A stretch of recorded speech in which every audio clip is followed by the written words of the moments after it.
അസ്സലാമു അലൈക്കും. എൻ്റെ പേര് ചെമ്പഞ്ചല, ബഹ്റൈനിലാണ്. പണ്ട് 10 വർഷങ്ങൾക്ക് മുമ്പ് പ്രമുഖമായ ഒരു മലയാള പത്രത്തിൽ ഇറാനിൽ പൊതുസ്ഥലത്ത് കുളിക്കുന്നത് നിരോധിച്ചു എന്നൊരു വാർത്ത കണ്ടിരുന്നു. അന്ന് ഞാൻ ബഹ്റൈനിലായിരുന്നു.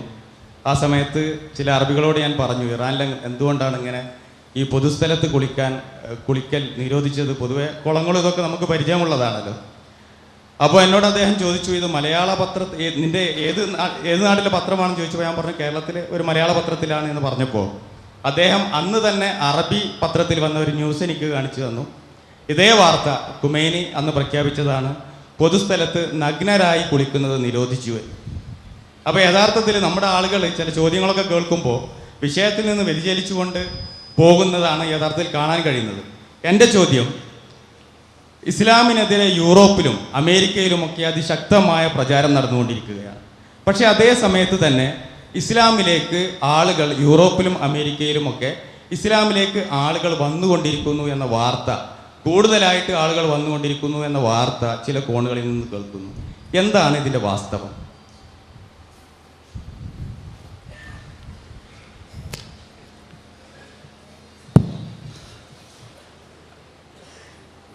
ഇസ്ലാമിനെതിരെ യൂറോപ്പിൽ പ്രചാരണങ്ങൾ നടക്കുന്നു, അതോടൊപ്പം തന്നെ ഇസ്ലാമിലേക്ക് ആളുകൾ വരുന്നു എന്ന വാർത്തയും കേൾക്കുന്നു. ഇതിലെന്താണ് വാസ്തവം എന്നാണ്. ഇതേതായാലും മലയാള പത്രത്തിലുള്ള വാർത്ത അല്ല, അതുകൊണ്ട് പേടിക്കേണ്ട.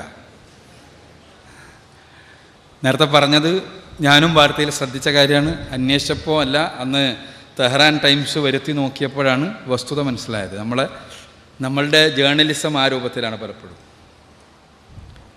അപ്പോൾ ഇവിടെ സംഭവം ഇസ്ലാമിനെതിരെയുള്ള കൊണ്ടുപിടിച്ച ആഘോഷമാണ് യൂറോപ്പിൽ എല്ലാ നിലക്കും. പക്ഷേ അതിൻ്റെ ഫലമായി യൂറോപ്പിലെ മുസ്ലിങ്ങളിൽ നല്ലൊരു ശതമാനം അതിനെ പോസിറ്റീവായി ഉപയോഗപ്പെടുത്തുന്നത് കൊണ്ട് അൽഹംദുലില്ലാ അതിൻ്റെ ഫലം പലപ്പോഴും എന്താണോ ശത്രുക്കൾ ആഗ്രഹിക്കുന്നത് അതിന് നേരെ എതിരിലാണ് ഉണ്ടാകുന്നത്. രസകരമായൊരു ഗ്രന്ഥമുണ്ട്, വലിയ പുസ്തകമാണ്. കിരൺ ന്യൂക്കർക്ക് എന്ന ഒരു ആന്ത്രോപോളജിസ്റ്റ്, സോഷ്യൽ ആന്ത്രോപോളജിസ്റ്റ് എഴുതിയ പുസ്തകം. ആ പുസ്തകത്തിൻ്റെ ഹെഡിങ് തന്നെ വിമൻ എംബ്രേസിങ് ഇസ്ലാം എന്നാണ്. ഇസ്ലാം സ്വീകരിക്കുന്ന സ്ത്രീകൾ. ആ പുസ്തകം ഒരു പഠനമാണ്, അവരുടെ ഒരു തിസീസാണ്. ആ തിസീസിൻ്റെ ഇൻട്രഡക്ഷനിൽ അവർ പറയാണ്, നമ്മൾ നമ്മുടെ ഏറ്റവും ശക്തമായ മാധ്യമങ്ങൾ ഉപയോഗിച്ചുകൊണ്ട് ഇസ്ലാം സ്ത്രീവിരുദ്ധമാണെന്നും ഇസ്ലാം പ്രാകൃതമാണെന്നും സ്ത്രീയുടെ സ്വാതന്ത്ര്യത്തെ മുഴുവൻ തടുക്കുന്നതാണ് എന്നുമെല്ലാമുള്ള പ്രചരണങ്ങൾ നടത്തുമ്പോഴും യൂറോപ്പിൽ ഇസ്ലാം സ്വീകരിക്കുന്ന ആളുകളിൽ 5 പേരിൽ 4 സ്ത്രീകളാണ് എന്ന വസ്തുത എന്നെ ആശ്ചര്യപ്പെടുത്തുന്നു. അത് എന്തുകൊണ്ടാണ് എന്ന് അന്വേഷിക്കുന്നതിന് വേണ്ടിയുള്ള ഒരു പരിശ്രമമാണ് ഈ പുസ്തകത്തിൽ. എന്നിട്ട് അവരൊരുപാട് ഇസ്ലാം സ്വീകരിച്ച ആളുകളുടെ ഇൻ്റർവ്യൂലുണ്ട്. ഇസ്ലാം സ്ത്രീവിരുദ്ധമാണ് എന്ന പ്രചാരണം ശക്തിപ്പെടുമ്പോൾ അതിനനുസരിച്ച് ഇസ്ലാമിനെ പഠിക്കുന്നതിന് വേണ്ടിയുള്ള സന്ദർഭങ്ങളെ ഉണ്ടാകുമ്പോൾ ആ സന്ദർഭങ്ങൾ ഉപയോഗപ്പെടുത്തി ആളുകൾ ഇസ്ലാമിൽ എത്തിച്ചേർത്തു. അതാണ് സംഭവിക്കുന്നത്. അത് യൂറോപ്പിൽ മാത്രമുള്ളതല്ല, അള്ളാഹുവിൻ്റെ അനുഗ്രഹം കൊണ്ട് കേരളീയ സമൂഹത്തിലും നമ്മൾ കണ്ടുകൊണ്ടിരിക്കുന്നതാണത്. ഇസ്ലാമിനെതിരെയുള്ള അക്രമങ്ങൾ ഉണ്ടാകുമ്പോൾ ആ അക്രമങ്ങളെ നമ്മൾ എങ്ങനെ നേരിടുന്നു എന്നതാണ് പ്രശ്നം. ഡെൻമാർക്കിൽ കാർട്ടൂൺ ഉണ്ടായി, അല്ലേ? നമുക്കറിയാമല്ലോ. ഡെൻമാർക്കിൽ കാർട്ടൂൺ ഉണ്ടായപ്പോൾ ആ കാർട്ടൂൺ വിവാദമായി. ലോകം മുഴുവനും പല സ്ഥലത്തും ആളുകൾ, എംബസി ജീവക്കാരും പ്രശ്നം ഉണ്ടാക്കാനെല്ലാം പോയി. പക്ഷേ ഡെൻമാർക്കിലെ മുസ്ലിങ്ങളിലെ നല്ലൊരു ശതമാനം പരിശ്രമിച്ചത് ഡാനിഷ് ഭാഷയിൽ അന്ന് വരെ റസൂലുള്ളാഹി സ്വല്ലല്ലാഹു അലൈഹി വസല്ലമയുടെ ഒരു ജീവചരിത്രമില്ല, ആ ജീവചരിത്രം ഉണ്ടാക്കി അവർ വ്യാപകമായി വിതരണം ചെയ്തു. ഫലം ഒരുപാട് ആളുകൾക്ക് റസൂലുള്ളാഹി സ്വല്ലല്ലാഹു അലൈഹി വസല്ലം സന്ദേശം ലഭിച്ചു. ആ സന്ദേശം ലഭിക്കുമ്പോൾ ആളുകൾ ആ സത്യം സ്വീകരിക്കാൻ സന്നദ്ധമായി. ഇതെല്ലായിടത്തും സംഭവിക്കും. അത് പേടിച്ചിട്ടാണ് ഇസ്ലാമിക ദഅവത്ത് കൃത്യമായി നടന്നു കഴിഞ്ഞാൽ തങ്ങളുടെ വരുതിയിൽ നിന്ന് ആളുകൾ പോവുകയും തങ്ങളുടെ ചൂഷണത്തിന് ആളുകളെ ലഭിക്കുകയില്ല എന്നുള്ള വസ്തുത മനസ്സിലാക്കുമ്പോഴാണ് ഇസ്ലാമിനെതിരെയുള്ള ആരോപണങ്ങൾ വേറെ രൂപങ്ങളിൽ വരുന്നത്. മുസ്ലിങ്ങളെ എങ്ങനെയെങ്കിലും പ്രൊവോക്ക് ചെയ്യുക എന്നുള്ളതാണ്, എങ്ങനെയെങ്കിലും മുസ്ലിങ്ങളെ ഭീകരന്മാരാക്കുക എന്നുള്ളിടത്താണ് ഇപ്പോൾ ഉള്ളത്. അതാണ് നിങ്ങൾ നോക്കുക, ഈ സിനിമ തന്നെ ഇപ്പൊ പറഞ്ഞ സിനിമ ഇന്നസെൻസ് ഓഫ് മുസ്ലിംസ് എന്ന സാധനം, ഇത് 14 മിനിറ്റോളം ദീർഘമുള്ള ആ ട്രയൽ ഇറങ്ങിയ ആ ഉടനെ തന്നെ അറബിയിലേക്ക് ട്രാൻസ്ലേറ്റ് ചെയ്തിട്ട് അറബിയിലാണ് ആദ്യം കൊടുത്തത്. അത് അറബിയിലാണ് യൂട്യൂബിലേക്ക് അപ്ലോഡ് ചെയ്യപ്പെട്ടത്, അറബ് ഭാഷ സംസാരിക്കുന്ന സ്ഥലങ്ങളിൽ. എന്തിനു വേണ്ടി? എന്താ അതിൻ്റെ ലക്ഷ്യം? വ്യക്തമാണല്ലോ. അത് കണ്ടാൽ ഏത് മുസ്ലിമിൻ്റെയും രക്തം തിളച്ചു പോകും സ്വാഭാവികമായും.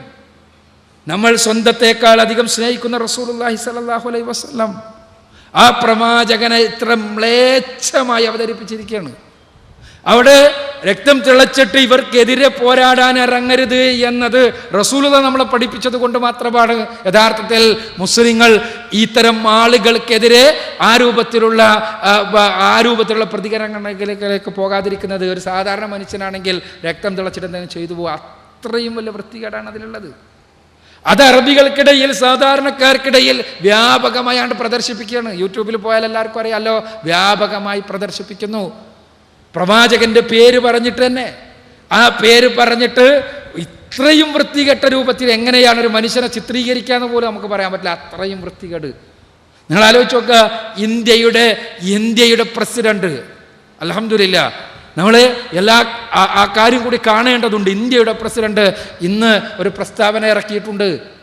ഇന്ത്യയുടെ പ്രസിഡന്റ് പ്രസ്താവന, ഈ സിനിമക്കെതിരെ അമേരിക്കയെ ഇന്ത്യ രാജ്യം അമേരിക്കയെ പ്രതിഷേധം അറിയിക്കുകയും ഇന്ത്യയിൽ ഗൂഗിൾ അതൊരിക്കലും പ്രചരിപ്പിക്കാൻ പാടില്ല എന്ന് ശക്തമായി വിലക്കുകയും ചെയ്തുകൊണ്ടുള്ളതാണ് പ്രസ്താവന. വളരെ നമ്മൾ ഒരു മതനിരപേക്ഷ രാജ്യം എന്നുള്ള നിലക്ക് അഭിമാനത്തോടു കൂടി തന്നെ ഇന്ത്യൻ പ്രസിഡന്റ് ആ പ്രസ്താവന കാണണം എന്നാണ് എനിക്ക് തോന്നുന്നത്. നമ്മുടെ രാജ്യത്തിൻ്റെ സംസ്കാരവും പൈതൃകവും മനസ്സിലാക്കിക്കൊണ്ടുള്ള പ്രസ്താവന തന്നെയാണത്. ഞാൻ പറയുന്നത് ഇത് കണ്ട ആർക്കും അതിൻ്റെ വൃത്തികേട് മനുഷ്യർക്കാർക്കും തന്നെ പ്രതികരിക്കാൻ പറ്റില്ല, മാത്രമല്ല മുസ്ലിങ്ങൾ. അപ്പോൾ എന്നാൽ നമ്മൾ എന്തിനു വേണ്ടിയാണ് അത് ഇറക്കുന്നത്? നമ്മളെ പ്രൊവോക്ക് ചെയ്യാൻ, നമ്മളെ കലാപകാരികളാക്കാൻ, നമ്മളെ റോട്ടിലിറങ്ങി പ്രശ്നങ്ങൾ ഉണ്ടാക്കിക്കാൻ. അതിനിൽ നിന്ന് മാറി നിന്ന് യഥാർത്ഥ റസൂലുള്ളാഹി ആരാണ് എന്ന് തുറന്ന് പറയാനാണ് നമ്മൾ സന്നദ്ധമാകേണ്ടത്. അതിനെ തുറന്ന് പറയുമ്പോൾ അവിടെയും നമ്മൾക്കിടയിലുള്ള മാനസികമായ നിലവാരം നിങ്ങൾ ആലോചിച്ച് നോക്കുക.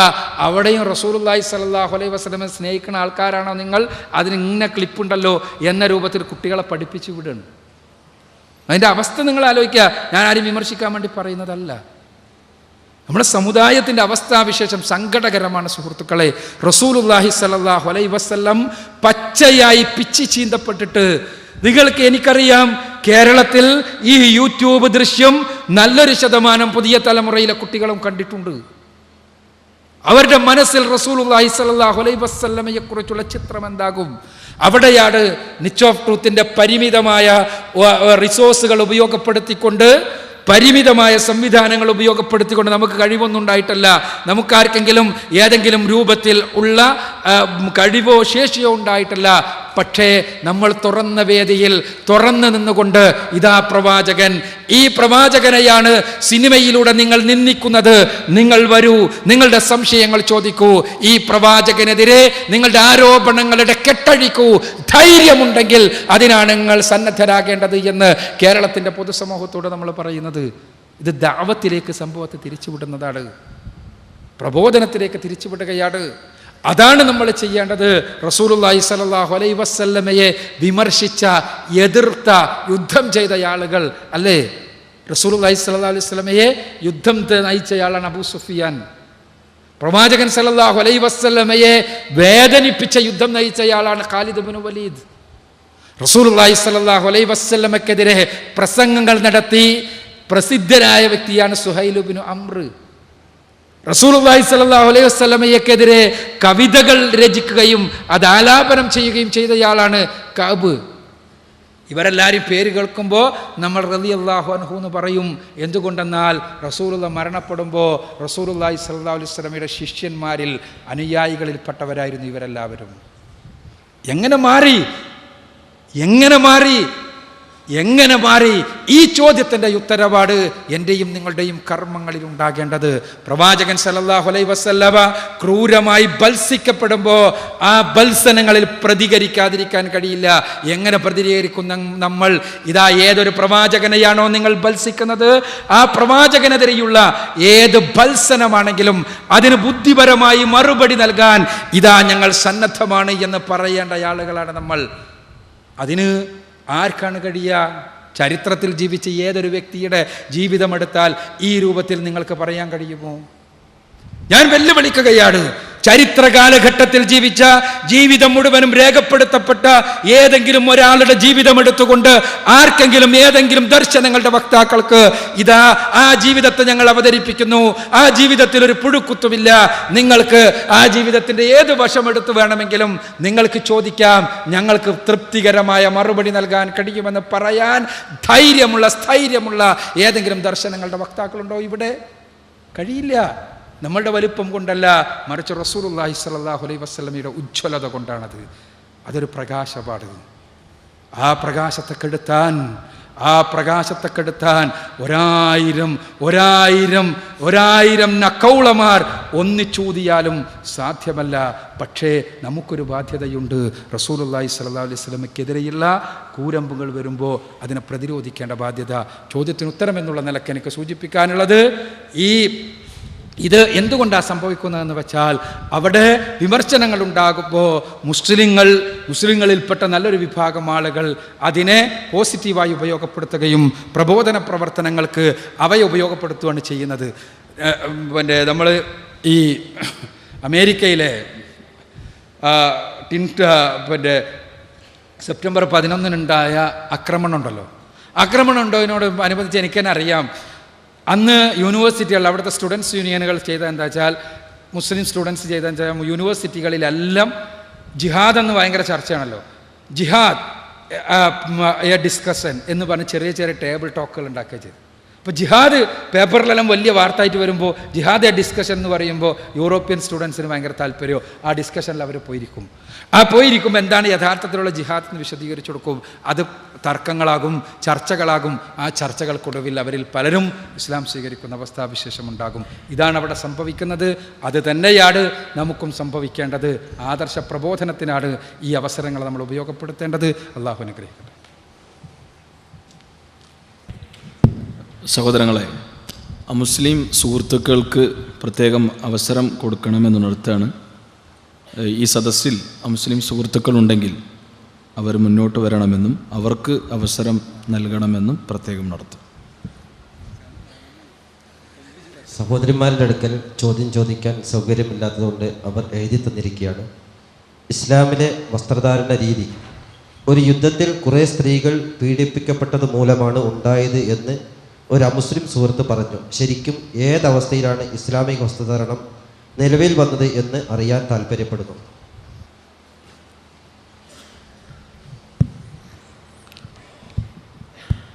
ഇസ്ലാമിക വസ്ത്രധാരണ രീതി ഒരു യുദ്ധവുമായി ബന്ധപ്പെട്ട സന്ദർഭത്തിലാണ് ഉണ്ടായതെന്നും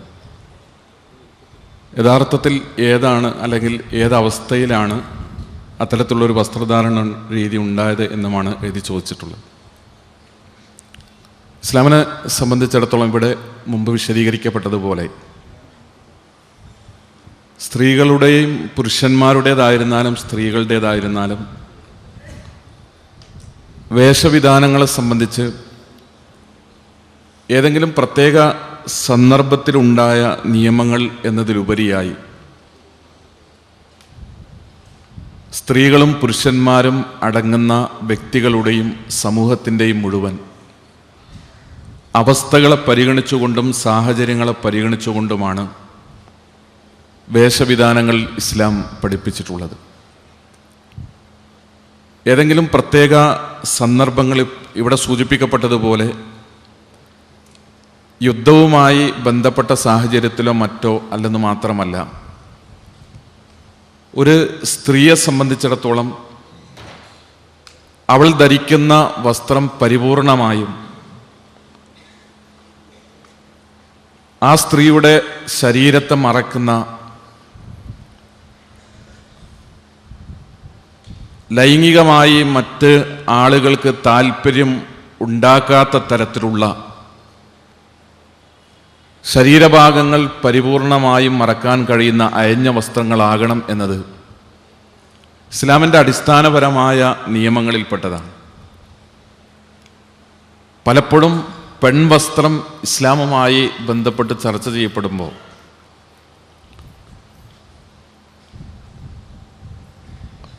സ്ത്രീകളോട് ഇസ്ലാം ഇന്ന വസ്ത്രം ധരിക്കണം എന്നാവശ്യപ്പെട്ടതുകൊണ്ട്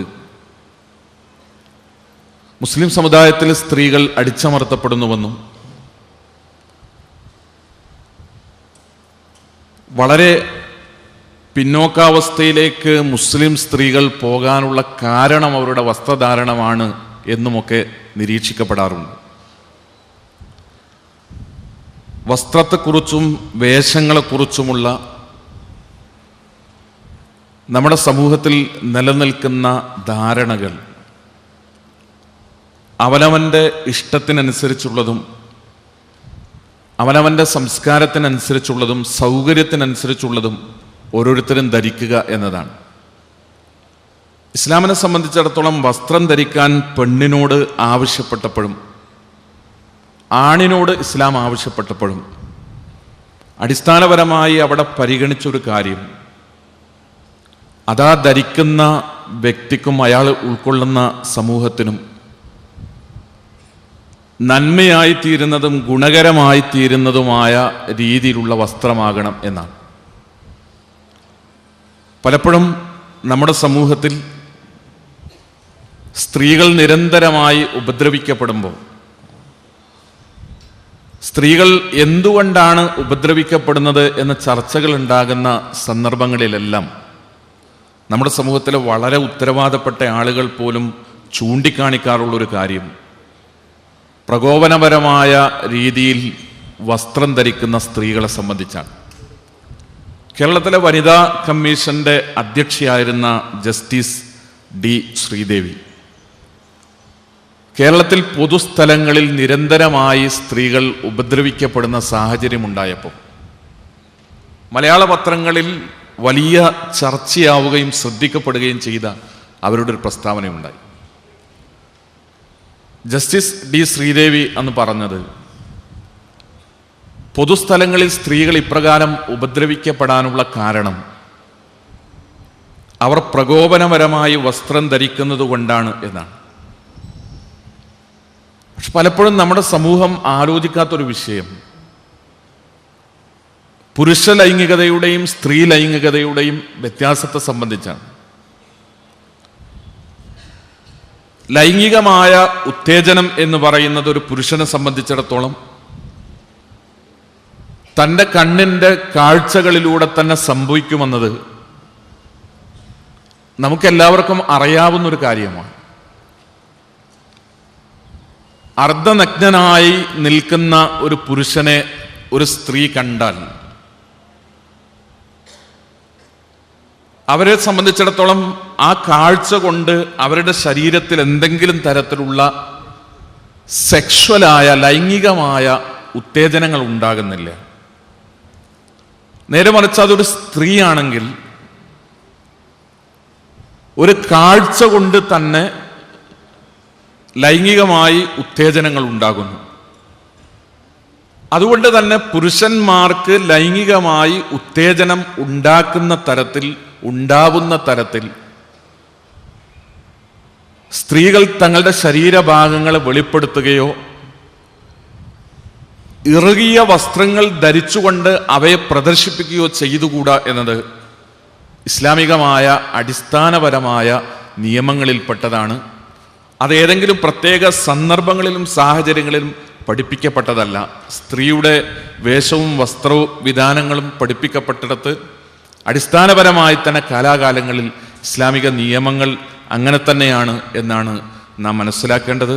തീർച്ചയായും അത്തരത്തിലുള്ള വേഷവിധാനങ്ങൾ എന്ന് പറയുന്നത് ഒരു പ്രത്യേക സമൂഹത്തെയോ സമുദായത്തെയോ വേർതിരിച്ചു കാണിക്കുന്നതിനു വേണ്ടിയല്ല, അതിലുപരിയായി സമൂഹത്തിന് മുഴുവൻ ഉപകാരപ്പെടുന്ന നന്മയിൽ അധിഷ്ഠിതമായ ഒരു വേഷവിധാനം എന്ന നിലക്കാണ് സ്ത്രീകളുടെ വേഷവിധാനം ഇസ്ലാമിക വേഷവിധാനം പഠിപ്പിക്കപ്പെട്ടിട്ടുള്ളത്. അസ്സലാമു അലൈക്കും വറഹ്മത്തുള്ളാഹി. എൻ്റെ പേര് നൗഫൽ. ഞാൻ ഫറൂഖ് VHSയിൽ ക്ലർക്കായി ജോലി ചെയ്യുന്നു. എൻ്റെ ചോദ്യം, നബി സല്ലല്ലാഹു അലൈഹി വസല്ലമ ധാരാളം യുദ്ധങ്ങൾ ചെയ്തിട്ടുണ്ട്. ഈ യുദ്ധങ്ങളൊക്കെ കേവലം പ്രതിരോധത്തിന് വേണ്ടി മാത്രമായിരുന്നോ?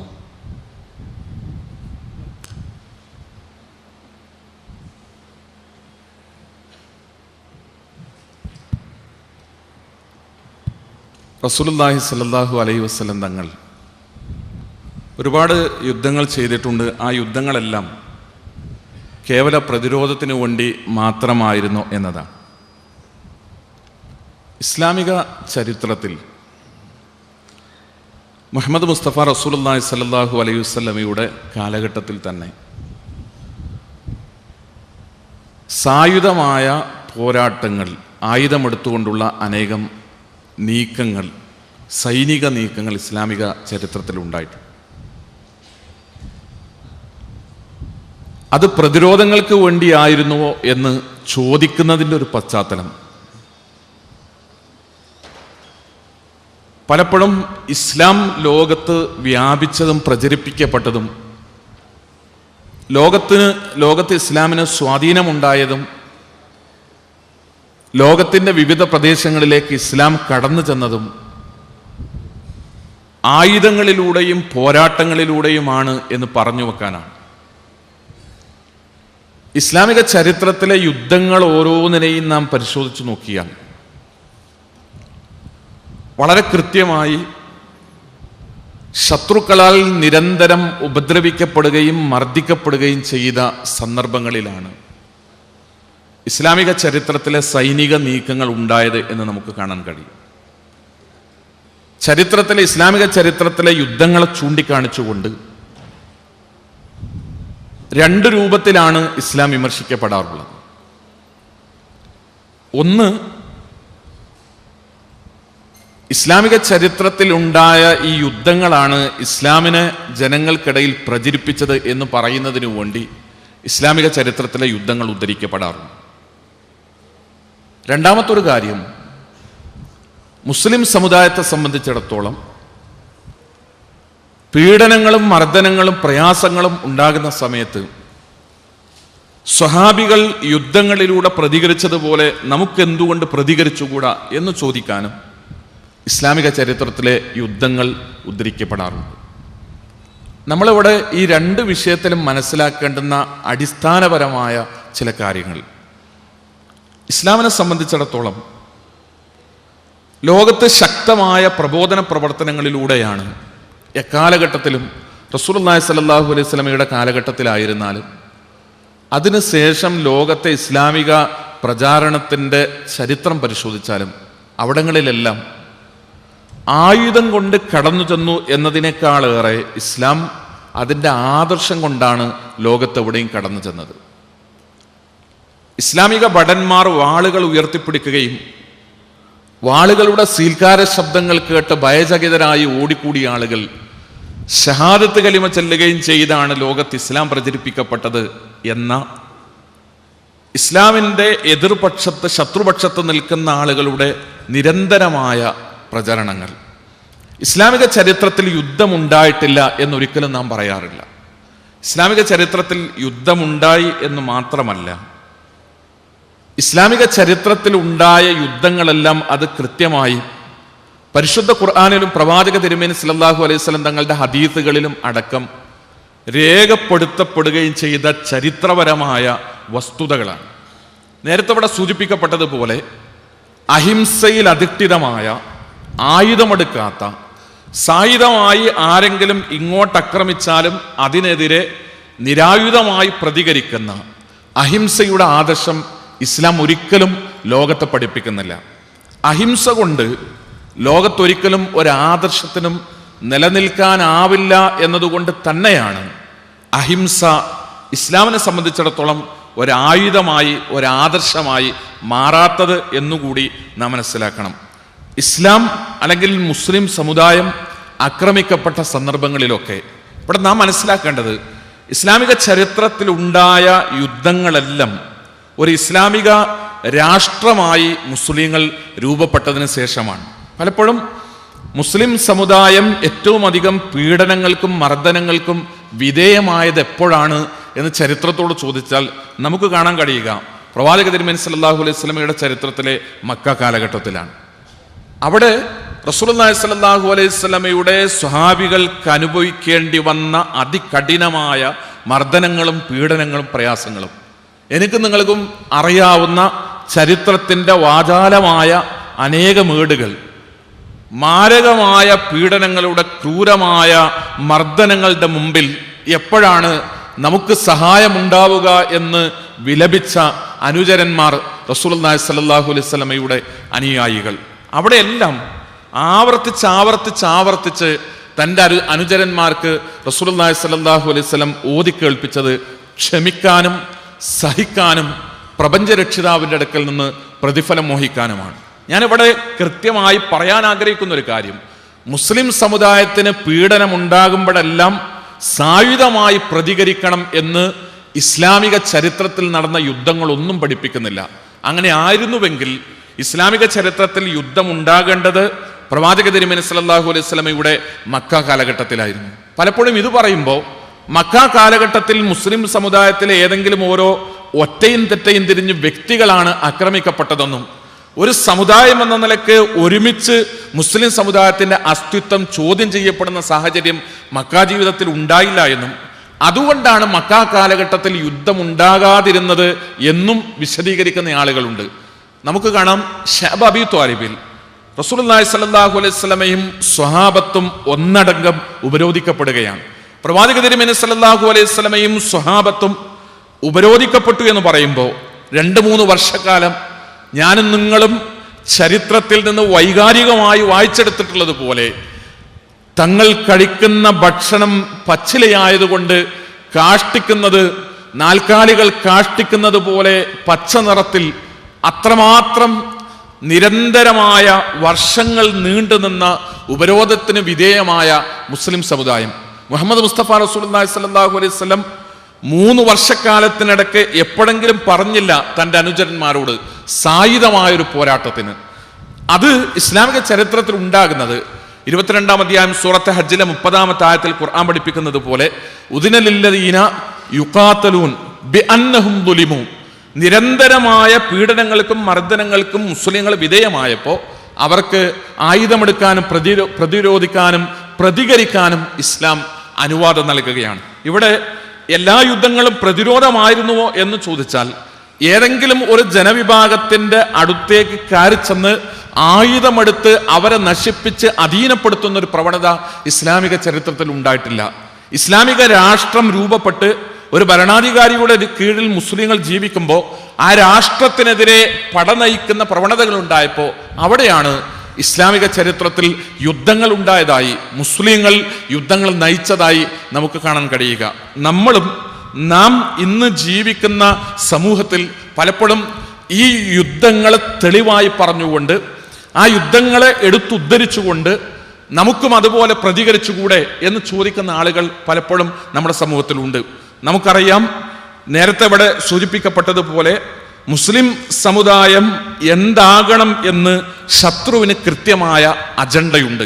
മുസ്ലിം സമുദായം നാളെ എങ്ങനെയാണ് പ്രതികരിക്കേണ്ടത് എന്ന് നാം ചിന്തിക്കുന്നതിനേക്കാളേറെ പ്രാധാന്യത്തോടെ, മുസ്ലിങ്ങൾ ആലോചിക്കുന്നതിനേക്കാളേറെ പ്രാധാന്യത്തോടുകൂടെ ഇസ്ലാമിൻ്റെ മുസ്ലിമിൻ്റെ ശത്രു ആലോചിക്കുന്നുണ്ട്, ആസൂത്രണം ചെയ്യുന്നുണ്ട്. സമാധാനത്തോടുകൂടെ പ്രതികരിക്കുന്ന, ശാന്തമായി പ്രതികരിക്കുന്ന, വിവേകത്തോടുകൂടെ പ്രതികരിക്കുന്ന മുസ്ലിമിനെ ശത്രുക്കൾക്ക് ആവശ്യമില്ല. അങ്ങാടിയിലേക്ക് ആവേശത്തോടുകൂടെ ഓടി വരികയും വൈകാരികമായി പ്രതികരിക്കുകയും കൈകളിൽ കല്ലെടുക്കുകയും കാണുന്നതൊക്കെ എറിഞ്ഞു തകർക്കുകയും ആവേശം കാണിക്കുകയും വൈകാരികത പ്രകടിപ്പിക്കുകയും കുഴപ്പം കാണിക്കുകയും പ്രശ്നങ്ങൾ ഉണ്ടാക്കുകയും ചെയ്യുന്നവരായി മുസ്ലിങ്ങൾ മാറുന്നുവെങ്കിൽ ആ മുസ്ലിമിനെയാണ്, അത്തരത്തിൽ പ്രതികരിക്കുന്ന ഒരു സമൂഹത്തെയാണ്, ഒരു സമുദായത്തെയാണ് ശത്രു ആവശ്യപ്പെടുന്നത്. ഏതെങ്കിലും തരത്തിൽ ശാന്തമായി മുസ്ലിം സമുദായം ജീവിക്കുന്നു എന്ന് തോന്നിയാൽ അവർക്കിടയിലേക്ക് പുതിയ പുതിയ അജണ്ടകൾ കയറി വരും. വൈകാരികമായി നമ്മളെ ഇളക്കിവിടാവുന്ന, വൈകാരികമായി മുസ്ലിമിനെ വേദനിപ്പിക്കാവുന്ന, ശാന്തമായി ഇരിക്കാൻ മുസ്ലിമിനെ അനുവദിക്കാത്ത, ആവേശത്തോടുകൂടെ അങ്ങാടിയിലേക്ക് ഇറങ്ങി വരണം എന്ന് മുസ്ലിമിനെ നിർബന്ധിക്കുന്ന തരത്തിൽ, ആ രൂപത്തിൽ ആസൂത്രണങ്ങൾ ഉണ്ടാകും, അജണ്ടകൾ ഉണ്ടാകും. ആ ആസൂത്രണങ്ങൾ ഒരു പക്ഷേ കാർട്ടൂണുകളായി പ്രത്യക്ഷപ്പെടും, അതല്ലെങ്കിൽ സിനിമകളായി പ്രത്യക്ഷപ്പെടും, അതല്ലെങ്കിൽ ചോദ്യപേപ്പറായി പ്രത്യക്ഷപ്പെടും, അതല്ലെങ്കിൽ പുസ്തകങ്ങളായി പ്രത്യക്ഷപ്പെടും. ഏത് രൂപത്തിൽ ഈ അജണ്ടകളുമായി കടന്നു വരുന്നവരും ലക്ഷ്യം വെക്കുന്നത് ശാന്തമായി പ്രതികരിക്കുന്ന, വിവേകത്തോടുകൂടെ കാര്യങ്ങളെ കൈകാര്യം ചെയ്യുന്ന, കിട്ടുന്ന അവസരങ്ങളെ ആളുകളെ വിളിച്ചുകൂട്ടി എന്താണ് കൃത്യമായി ഇസ്ലാം എന്ന് പറയാൻ ശ്രമിക്കുന്ന തരത്തിലുള്ള ബുദ്ധിപരമായ ഇടപെടലുകൾ നമ്മളുടെ ഭാഗത്തുനിന്ന് ശത്രു ആഗ്രഹിക്കുന്നേയില്ല. നമ്മൾ ഇതിനു പകരമായി നമ്മൾ കേരളത്തിന്റെ വളരെ പ്രധാനപ്പെട്ട ഒരു പട്ടണത്തിന്റെ ഹൃദയഭാഗത്ത് ഒരുമിച്ചുകൂടി നമ്മൾ റസൂലുള്ളാഹി സ്വല്ലല്ലാഹു അലൈഹി വസല്ലം തങ്ങളെക്കുറിച്ചുള്ള വളരെ ഗൗരവത്തോടുകൂടെയുള്ള ഒരാരോപണത്തെ ഇത്രയും വിവേകത്തോടുകൂടെ ചർച്ച ചെയ്ത ഈ പ്രവണത, ഇതൊരിക്കലും ശത്രു നമ്മളിൽ നിന്ന് പ്രതീക്ഷിക്കുന്നില്ല, ആഗ്രഹിക്കുന്നില്ല. ഇതല്ല അവർ സ്വാഭാവികമായും സ്വപ്നം കാണുന്നത്. അങ്ങാടികളിൽ കടന്ന്, കവലകളിൽ കടന്നു വന്ന് കൈകളിൽ കല്ലെടുത്ത് അക്രമം കാണിക്കുന്ന പ്രവണത, അത് ശത്രു നമ്മളിൽ നിന്ന് ആഗ്രഹിക്കുന്നത്.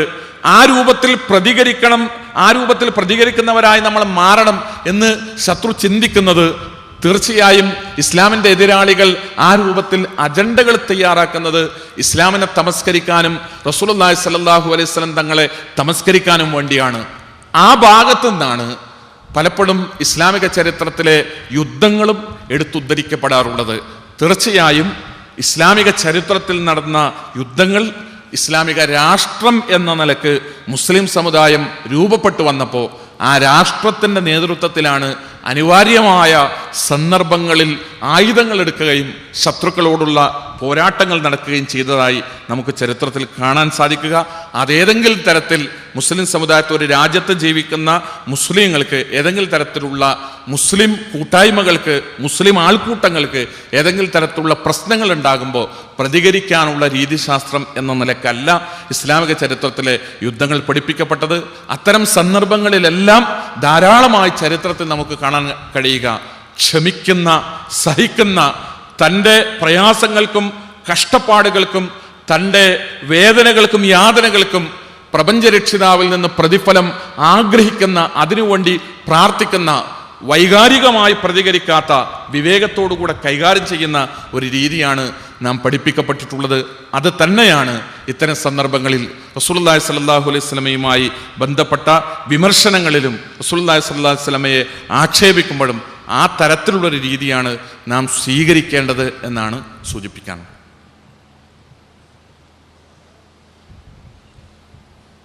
അസ്സലാമു അലൈക്കും. വീക്ഷണത്തെക്കുറിച്ച് സാർ ഇവിടുന്ന് പറഞ്ഞിരുന്നു. അഡ്രസ്സ് ജാബിറാണ്. എൻ്റെ പേര് ജാബിർ, ചേവായൂരാണ് വീട്. വീഡിയോഗ്രാഫറാണ്, സ്റ്റുഡിയോ വർക്ക് ചെയ്യുന്നത്. വീക്ഷണത്തെക്കുറിച്ച് പറഞ്ഞു, ഓരോ വ്യക്തികളുടെയും വീക്ഷണത്തെക്കുറിച്ച് ആ കുഴപ്പമാണെന്ന് ഇവിടെ ഒരു ഫാർമസിയിൽ ജോലി ചെയ്യുന്ന ഒരു വ്യക്തിയെക്കുറിച്ച് സാർ ഇതിൻ്റെ മുന്നേ ഇവിടുന്ന് പറഞ്ഞിരുന്നു.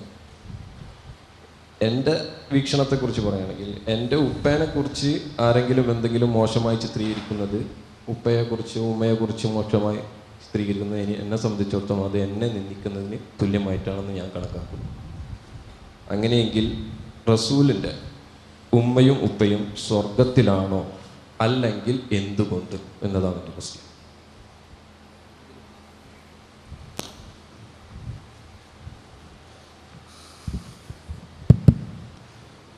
റസൂലുള്ളാഹി സ്വല്ലല്ലാഹു അലൈഹി വസല്ലമയുടെ ഉമ്മയും ഉപ്പയും സ്വർഗത്തിലാണോ, അല്ലെങ്കിൽ എന്തുകൊണ്ട് എന്നാണ് ചോദ്യം. നമ്മളുടെ വിഷയം ആരെയെങ്കിലും സ്വർഗത്തിലാക്കലും നരകത്തിലാക്കലും അല്ല. റസൂലുള്ളാഹി സ്വല്ലല്ലാഹു അലൈഹി വസല്ലമയുടെ മാതാപിതാക്കൾ, അവരെ സ്വർഗത്തിലാക്കുന്നതും നരകത്തിലാക്കുന്നതുമെല്ലാം അല്ലാഹു സുബ്ഹാനഹു വ തആലയാണ്. മാതാപിതാക്കളെ മാത്രമല്ല, നമ്മളെ എല്ലാവരെയും. ഇവിടെ വീക്ഷണങ്ങളും അതും തമ്മിൽ യാതൊരു ബന്ധവുമല്ല. നേരത്തെ പറഞ്ഞ വിഷയം അതല്ല. നിങ്ങളതിനെ ഇങ്ങനെ വളച്ചൊടിച്ചിട്ട് ഇങ്ങനെ അങ്ങോട്ട് ഇതുമ്മിലേക്ക് കെട്ടിക്കണം.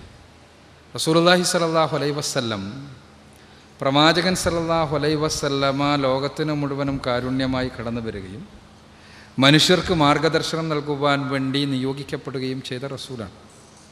ആ റസൂൽ പ്രവാചകൻ്റെ മാതാപിതാക്കളെ സ്വർഗത്തിലാണോ നരകത്തിലാണോ എന്ന വിഷയത്തിൽ വല്ലതും പറഞ്ഞിട്ടുണ്ടെങ്കിൽ ആ പറഞ്ഞത് സത്യമാണ് എന്ന് വിശ്വസിക്കുന്നത് പ്രവാചകൻ സല്ലല്ലാഹു അലൈഹി വസല്ലമയോടുള്ള സ്നേഹം കൊണ്ടാണ്, അല്ലാതെ പ്രവാചകനെ വെറുത്തുകൊണ്ടല്ല, പ്രവാചകനെ എതിർത്തുകൊണ്ടല്ല.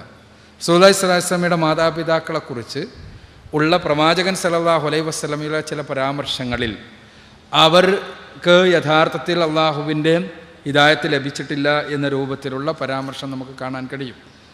ആ പരാമർശങ്ങൾ സ്വഹീഹായ ഹദീസുകളിൽ വന്നിട്ടുണ്ട്. അത് പ്രചരിപ്പിക്കലല്ല നമ്മുടെ ഉദ്ദേശം. മറിച്ച് പ്രവാചകൻ സല്ലല്ലാഹു അലൈഹി വസല്ലമ നമ്മെക്കുറിച്ച് പറഞ്ഞത് സത്യമാകുന്നത് പോലെ, റസൂലുള്ളാഹി സ്വല്ലല്ലാഹു അലൈഹി വസല്ലമ ആരെക്കുറിച്ച് പറഞ്ഞതും സത്യമാകുന്നത് പോലെ, റസൂലുള്ളാഹി സ്വല്ലല്ലാഹു അലൈഹി വസല്ലമ അവരുടെ അദ്ദേഹത്തിൻ്റെ മാതാപിതാക്കളെക്കുറിച്ച് പറഞ്ഞതും തീർച്ചയായും സത്യമാകും. എന്നാൽ അത് പ്രചരിപ്പിക്കുന്നതിന് വേണ്ടിയുള്ളൊരു പ്രോഗ്രാമല്ല ഇത്. അത് പ്രചരിപ്പിക്കലല്ല നമ്മുടെ പണി. സാർ, അതിൻ്റെ ഉത്തരം ഒന്നും കൂടി ക്ലിയർ ആക്കുകയാണെങ്കിൽ മനസ്സിലാവും. നരകത്തിൽ ആണോ അല്ലയോ? ആണ് എങ്കിൽ, അല്ല എങ്കിൽ എന്തുകൊണ്ട്? ഒരു കഴിഞ്ഞു, ഞാൻ ആൻസർ ചെയ്യട്ടെ. റസൂലുള്ളാഹി സ്വല്ലല്ലാഹു അലൈഹി വസല്ലമയുടെ മാതാപിതാക്കൾ നരകത്തിലാണോ അല്ല എന്നാണ് ചോദ്യം. അതിൻ്റെ ഉത്തരം ആരും നരകത്തിലാണോ സ്വർഗത്തിലാണോ എന്ന് പറയാൻ എനിക്ക് കഴിയില്ല എന്നാണ്. ആരും നരകത്തിലോ സ്വർഗത്തിലോ എന്ന് പറയലല്ല എൻ്റെയോ മുസ്ലിങ്ങളുടെയോ പണി. മറിച്ച് റസൂലുള്ളാഹി സ്വല്ലല്ലാഹു അലൈഹി വസല്ലമ ഞാൻ പറഞ്ഞു കഴിഞ്ഞു, റസൂലുള്ളാഹി സ്വല്ലല്ലാഹു അലൈഹി വസല്ലമയുടെ മാതാപിതാക്കളെക്കുറിച്ച് അവർക്ക് ഹിദായത്ത് ലഭിച്ചിട്ടില്ല എന്ന രൂപത്തിൽ ഉള്ള ചില പരാമർശങ്ങൾ നടത്തിയതായി സ്വഹീഹായ ഹദീസുകളിൽ വന്നിട്ടുണ്ട്. ആ ഹദീസുകളിൽ വന്നത് ആരാണെങ്കിലും, എൻ്റെ സുഹൃത്താണെങ്കിലും, ഇബ്രാഹിം നബി അലൈഹി സ്വലാത്തു വസ്സലാമിൻ്റെ പിതാവിനെക്കുറിച്ച് അദ്ദേഹത്തിന് ഹിദായത്ത് ലഭിച്ചിട്ടില്ല എന്ന് പരിശുദ്ധ ഖുർആൻ തന്നെ വ്യക്തമാക്കുന്നതാണ്. അതേപോലെ തന്നെ ലൂത്ത് നബി അലൈഹി സ്വലാത്തു വസ്സലാമിൻ്റെ, നൂഹ് നബി അലൈഹി സ്വലാത്തു വസ്സലാമിൻ്റെ മാതാപിതാക്കൾ അവർക്ക് ഭാര്യമാർക്ക് ഹിദായത്ത് ലഭിച്ചിട്ടില്ല എന്ന് പരിശുദ്ധ ഖുർആൻ വ്യക്തമാക്കുന്ന കാര്യമാണ്. അതേപോലെ നൂഹ് നബി അലൈഹി സ്വലാത്തു വസ്സലാമിൻ്റെ പുത്രൻ ഹിദായത്ത് ലഭിക്കാതെയാണ് മരണപ്പെട്ടത് എന്ന് പരിശുദ്ധ ഖുർആൻ വ്യക്തമാക്കുന്ന കാര്യമാണ്. എന്തുകൊണ്ടാണ് അവർ ഹിദായത്ത് ലഭിക്കാതെയാണ് മരണപ്പെട്ടത് എന്ന് നമ്മൾ വിശ്വസിക്കുന്നത് എന്ന ചോദ്യത്തിന് ഉത്തരം, അത് പരിശുദ്ധ ഖുർആൻ പറയുന്നത് കൊണ്ടാണ്, ഖുർആൻ അള്ളാഹുവിൻ്റെ വചനമായതുകൊണ്ടാണ്. ഇതേപോലെ റസൂലുള്ളാഹി സ്വല്ലല്ലാഹു അലൈഹി വസല്ലമയെ സംബന്ധിച്ചിടത്തോളം പ്രവാചകൻ്റെ മാതാപിതാക്കൾ അവർക്ക് ഹിദായത്ത് ലഭിച്ചിട്ടില്ല എന്ന രൂപത്തിൽ ഉള്ള റസൂലുള്ളാഹി സ്വല്ലല്ലാഹു അലൈഹി വസല്ലമയുടെ ചില വചനങ്ങൾ സ്വഹീഹായ ഹദീസ് ഗ്രന്ഥങ്ങളിൽ രേഖപ്പെടുത്തപ്പെട്ടിട്ടുണ്ട്. അവർ നരകത്തിലോ സ്വർഗത്തിലോ എന്നത് അള്ളാഹു തീരുമാനിക്കുന്ന കാര്യമാണ്. നിങ്ങൾ സ്വർഗത്തിലോ നരകത്തിലോ എന്ന് പറയാൻ പറ്റാത്തതുപോലെ, ഞാൻ സ്വർഗത്തിലോ നരകത്തിലോ എന്ന് പോലും എനിക്ക് പറയാൻ പറ്റാത്തതുപോലെ, നമ്മൾക്ക് റസൂലുള്ളാഹി സ്വല്ലല്ലാഹു അലൈഹി വസല്ലം വേറെടുത്ത് പറഞ്ഞ ആളുകൾ സ്വർഗത്തിലാണ് എന്നല്ലാതെ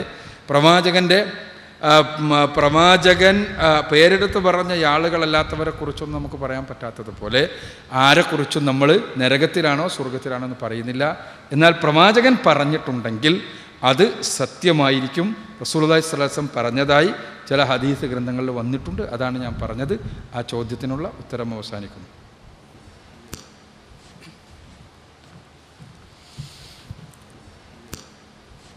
മുഹമ്മദ് നബി സല്ലല്ലാഹു അലൈഹി വസല്ലം നിന്ദിച്ച സംഭവത്തിൽ മുസ്ലിങ്ങൾ പലതരത്തിലുള്ള അക്രമങ്ങൾ നടത്തുകയും പല നിരപരാധികളെയും കൊലപ്പെടുത്തുകയും ചെയ്യുന്നു.